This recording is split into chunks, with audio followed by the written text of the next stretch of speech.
కథల సమయంకు స్వాగతం. నేను మీ రమ్య. హలో అండి. ఈరోజు మనం శ్రీపాద బాలకృష్ణ గారు రాసిన మూల్యం అనే కథ విందాం. ఈ కథ ఆంధ్రభూమి సచిత్ర వారపత్రికలో 4/9/2014 సంవత్సరంలో ప్రచురింపబడిన కథ. ఇక ఆలస్యం చేయకుండా కథలోకి వెళ్ళిపోదాం రండి.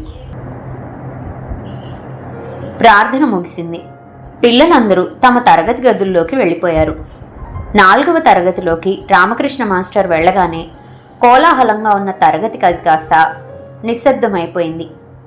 ఒకసారి చిరునవ్వుతో తరగతి అంతా కలియజూసి పిల్లల దగ్గర హాజరు తీసుకున్నారు. ఆ తర్వాత ఆ రోజు తను చెప్పాల్సిన పాఠం చెప్పడం మొదలుపెట్టారు. పిల్లలంతా శ్రద్ధగా వింటున్నారు. ఇంతలో గుమ్మం దగ్గర శబ్దం అవ్వడంతో అందరూ తలలు తిప్పి అటు చూశారు. ఎదురుగా నిలబడి ఉన్న భవ్య, మే ఐ కమిన్ సార్ అని అడిగింది. ఆమెను చూసిన రామకృష్ణ మాస్టర్ ముఖం ఒక క్షణం ఎర్రబడి వెంటనే ఏదో విషయం గుర్తొచ్చి ప్రసన్నమైంది. ఎస్ కమిన్ అన్నారు. లోపలికొచ్చిన భవ్యతో, ఏమ్మా ఇంత లేట్ అయింది అని అడిగారు. మా అమ్మగారిని రాత్రి ఆసుపత్రి నుంచి తీసుకొచ్చారు సార్. అమ్మకు సాయం చేసి వచ్చేటప్పటికి లేట్ అయింది అంది తడి కళ్ళతో. అలాగా అని ఆప్యాయంగా ఆమె భుజంపై చేయి వేసి, అయితే మీ అమ్మగారికి ఆపరేషన్ చేయించారా అని అడిగారు. మొన్నే చేశారు సార్, అందుకే నేను 2 రోజుల నుంచి స్కూల్కి రావడం లేదు అని చెప్పింది.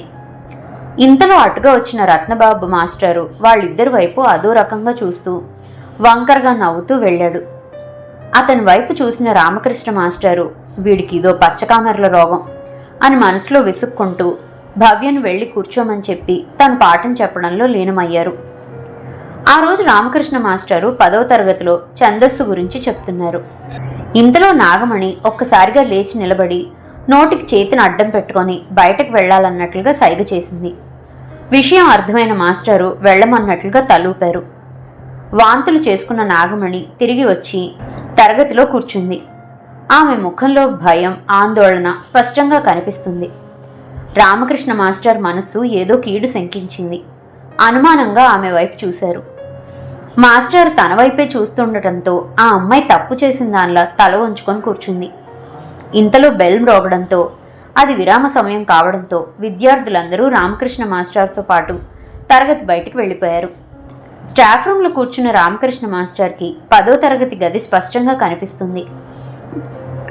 ఇంతలో ఆ గదిలోకి వెళ్లిన రత్నబాబు లోపల ఒంటరిగా కూర్చున్న నాగమణితో చాలాసేపు మాట్లాడడం, బెల్ మోగడంతో విద్యార్థులు వస్తుండటంతో హడావుడిగా బయటికి వచ్చేయడం కనిపించింది.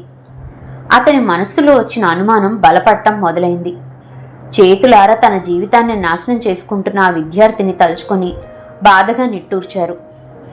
ఆ రోజు సాయంత్రం తనకెదురైన నాగమణి ముఖం చూసి ఆయనకు చాలా ఆశ్చర్యం కలిగింది. పొద్దున్న ఆమె ముఖంలో కనిపించిన భయం, ఆందోళన, అపరాధ భావం ఇప్పుడు మచ్చుకైనా కనిపించడం లేదు. పైగా చాలా సంతోషంగా ఉంది. విరామ సమయంలో ఆమెతో రత్నబాబు ఏం చెప్పుంటాడా అని ఆలోచిస్తూ తన తరగతిలోకి వెళ్లారు. ఆ రోజు రాత్రి భోజనం చేసి మేడపైకి ఎక్కి చంద్రుణ్ణి చూస్తూ పడుకున్న రామకృష్ణ మాస్టర్కి నిద్ర పట్టడం లేదు. నానాటికి మనుషుల్లో తగ్గిపోతున్న నైతిక విలువల్ని తలుచుకొని అతని మనస్సు వికలమైపోతుంది. అప్రయత్నంగా గతంలో జరిగిన ఆ సంఘటన అతని కళ్ల ముందు మెదిలింది. ఒకరోజు ఎప్పట్లాగే స్కూల్ బస్సు వెళ్లి పెట్రోల్ బంక్లో ఆగింది. డ్రైవర్ రమణ హారన్ కొట్టగానే బంక్లో నుంచి ఒక కుర్రాడు పరిగెత్తుకొని వచ్చి ఆయిల్ కొట్టడం ప్రారంభించాడు. రోజు ఆ కుర్రాడే వచ్చి ఆయిల్ ఎందుకు కొడుతున్నాడో రామకృష్ణ మాస్టర్కి అర్థం కాలేదు. అప్రయత్నంగా అతని దృష్టి బస్సుకున్న సైడ్ మిర్రర్పై పడింది. బస్సు కిటికీలో నుంచి ఒక అమ్మాయి చెయ్యి బయటకు చాపి ఉండటం, బంకు కుర్రాడి చేతిలో సెల్ ఫోన్ ఉండటం ఆ అద్దంలో స్పష్టంగా కనిపించింది. మాస్టర్ వెనక్కి తిరిగి చూసేసరికి ఆ అమ్మాయి కంగారుగా తన చేతిని లోపలికి తీసుకుంది. ఆ అమ్మాయి నాగమణి. ఆ తర్వాత చాలాసార్లు బంకు కుర్రాడు సైగలు చేయడం, ఆ సైగలకి నాగమణి స్పందించడం, ఇద్దరూ కలిసి నర్మగర్భంగా నవ్వుకోవడం మాస్టర్ దృష్టిలో పడింది. ఇద్దరి మధ్య ఫోన్ సంభాషణలు, మెసేజ్లు పంపుకోవడం లాంటివి జరుగుతున్నట్లు తెలిసింది. ఇంకా ఊరుకుంటే పరిస్థితి చెయ్యి దాటే ప్రమాదం ఉందని గ్రహించిన మాస్టారు ఒకరోజు నాగమణిని స్టాఫ్ రూమ్కి పిలిపించి జాగ్రత్తగా ఉండమని హెచ్చరించారు. అయినా ఆ అమ్మాయి ప్రవర్తనలో మార్పు రాకపోవడంతో గట్టిగా నిలదీసి మందలించారు. ఎర్రబడిన కళ్లతో తరగతిలోకి వెళ్లిన నాగమణి దగ్గరికి విరామ సమయంలో వెళ్లి, రత్నబాబు, నీ సొంత విషయాల్లో ఆ మాస్టర్ జోక్యం చేసుకోవడం ఏమిటి? అతను మళ్ళీ నీ జోలికి రాకుండా ఉండాలంటే నీ తల్లిదండ్రులతో నేను చెప్పిన విధంగా చెప్పు అని ఆమెను రెచ్చగొట్టి ఆమె ఏం చేయాలో చెప్పాడు. రత్నబాబు చెప్పిన ప్రకారం ఏడుస్తూ ఇంటికి వెళ్లిన నాగమణి, రామకృష్ణ మాస్టారు తనని అనుమానిస్తున్నారని, తరచుగా జాగ్రత్తగా ఉండమని హెచ్చరిస్తున్నారని, తను ఎవరితో మాట్లాడినా తప్పుగా చూస్తున్నారని, తను ఇంకా స్కూల్కి వెళ్లి చదవలేనని మొరపెట్టుకుంది. కూతురు చెప్పింది విని ఆగ్రహంతో ఊగిపోయిన ఆమె తండ్రి వాసుదేవరావు అసలు మాస్టర్ ఎందుకు అలా చెప్పాల్సి వచ్చిందని ఆలోచించకుండా వెంటనే ఇంటికి రమ్మని రామకృష్ణ మాస్టర్కి ఫోన్ చేశాడు. ఇంటికి వచ్చిన మాస్టర్తో, మీరు మా అమ్మాయిని అస్తమాను తిడుతున్నారంట, ఎవరితో మాట్లాడినా జాగ్రత్తగా ఉండమని హెచ్చరిస్తున్నారంట, తరగతిలో అంతమంది ఉన్నా ప్రత్యేకంగా మా అమ్మాయిని గమనిస్తున్నారంట, మేము వేలకు వేలు ఫీజులు కట్టి చదివించేది ఎందుకా? మీరెంతో మంచివారు అనుకున్నాం కానీ ఇలా చేస్తారనుకోలేదు అన్నాడు. అతని మాటల్ని బట్టి వాళ్ళ అమ్మాయి ఏం చెప్పుంటుందో అర్థమైన మాస్టరు, నేను మీ అమ్మాయిని కావాలని అనుమానించలేదు, జాగ్రత్తగా ఉండమని చెప్పానంతే అన్నారు. నాగమణి అమ్మ అనిత కలగ చేసుకుంటూ, జాగ్రత్తగా ఉండమని మా అమ్మాయికి చెప్పడం ఏమిటండి? మా అమ్మాయి ఎలాంటిదో మాకు తెలీదా? స్కూల్ నుంచి ఇంటికి వచ్చిన తర్వాత మళ్ళీ బయటికి కూడా వెళ్ళదు, ఎప్పుడూ చదివే ధ్యాస. అలాంటి అమ్మాయిని పట్టుకొని ఇలాంటి నిందలేయడానికి మీకు మనసు ఎలా వచ్చిందండి? అసలు మీరు ఉన్నారనే మా అమ్మాయిని మీ స్కూల్లో జాయిన్ చేశాం. మీరు చాలా బాగా పాఠాలు చెప్తారని మా పిల్లలు ఎన్నోసార్లు చెప్పారు. అలాంటిది మీరు ఇలా చేస్తారని అనుకోలేదు అంది ఏడుస్తూ. నువ్వు ఊరుకో అని భార్యను గదమాయించిన వాసుదేవరావు, చూడండి మాస్టరు, మీరంటే మాకింకా గౌరవం ఉంది. ఇదే మీ స్థానంలో ఎవరైనా ఉండుంటే ఈ పాటికి చెంప పగిలిపోయి ఉండేది. మీ కులాన్ని బట్టి మేము ఆ పని చేయలేకపోతున్నాం. ఇకనైనా జాగ్రత్తగా ఉండండి. ఇంకోసారి ఇలా జరిగితే మాత్రం ఊరుకునేది జరగదు అని హెచ్చరించాడు.